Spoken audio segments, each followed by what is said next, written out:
Falando um pouco dos meus contos bizarros, meus contos de terror, que eu tive experiência, né? Desde a infância eu tinha essas experiências, por assim dizer, paranormais, que não tem explicação psicológica ou psiquiátrica, né? Talvez a, a explicação mais plausível seja a explicação da parapsicologia, a ciência que estuda os fenômenos paranormais, extranormais e supranormais, né? Supranormais é um termo científico para os milagres confirmados e comprovados pela ciência.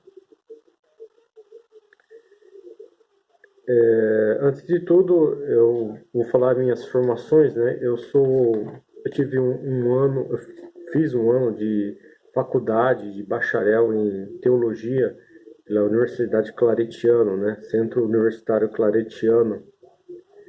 Eu fiz curso livre de parapsicologia.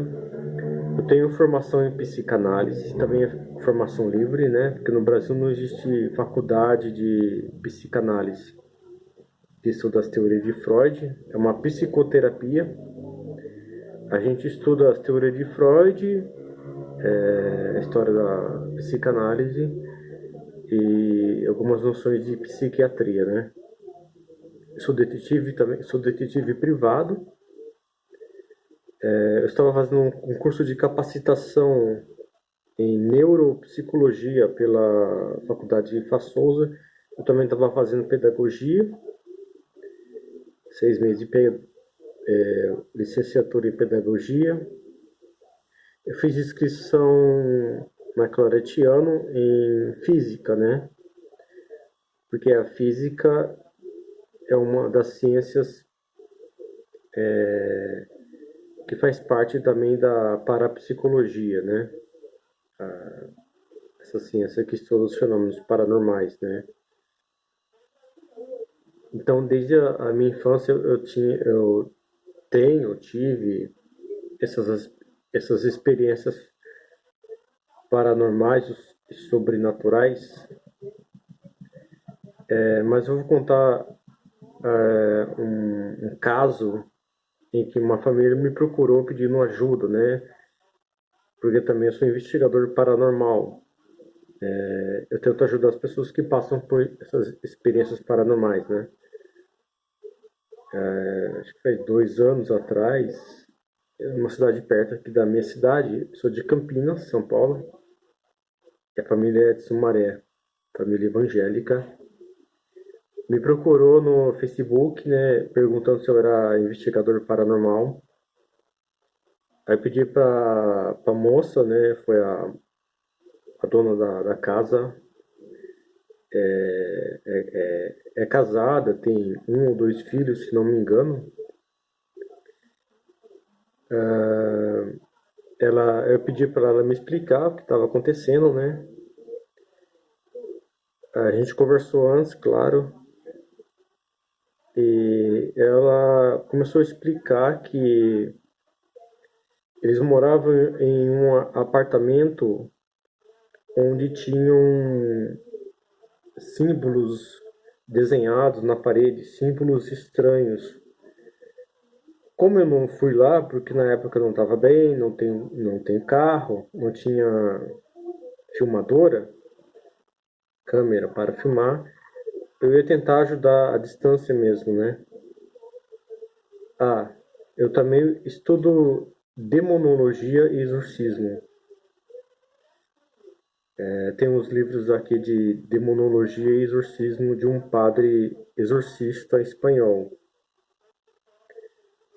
Então essa família, essa moça, ela começou a me explicar que no apartamento, eu não sei se era alugado ou próprio, tinham símbolos estranhos, deduz que seriam símbolos de magia demoníaca, satânica, e papéis escritos em uma língua diferente.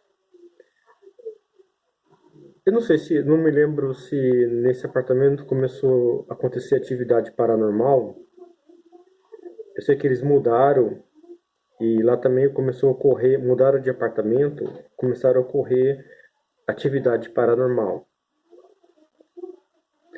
Ela começou a acordar 3 horas da manhã todo dia.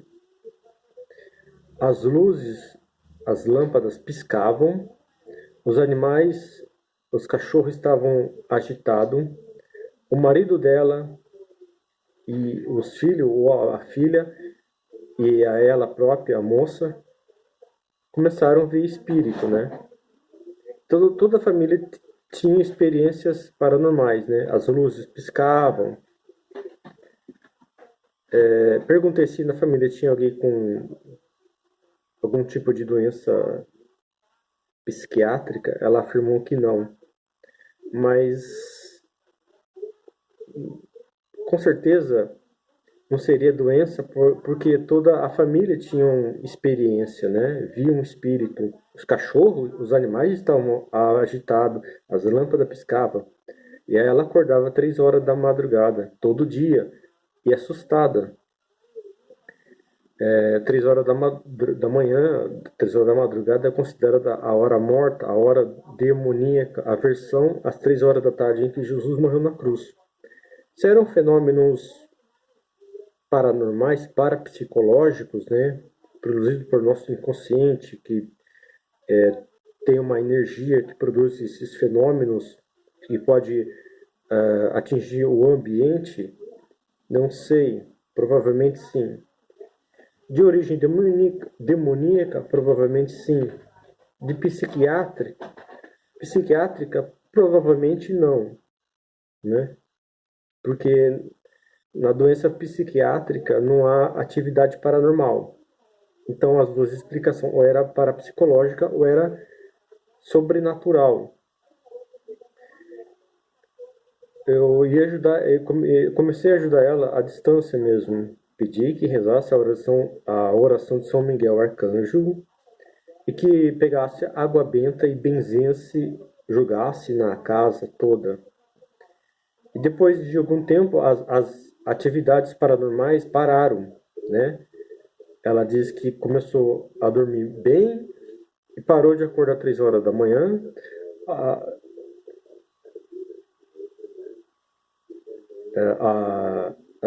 ela disse que depois que eu ajudei, ela começou a dormir bem, parou de acordar 3 horas da manhã, as luzes pararam de piscar, os cachorros ficaram calmos e toda a família, o marido e os filhos, pararam de ver espírito, né? Então essa é uma das minhas experiências dos casos, né, que eu peguei mesmo à distância. Não cheguei a gravar, filmar porque não tinha filmadora. Hoje tem filmadora, mas até o momento não apareceu nenhum caso assim de casa assombrada, né? Porque tem explicação tanto parapsicológica, né, como explicação teológica, demonológica. Então esse é um dos casos e com o tempo eu vou contando cada um dos meus casos e minhas próprias experiências como desde criança, né?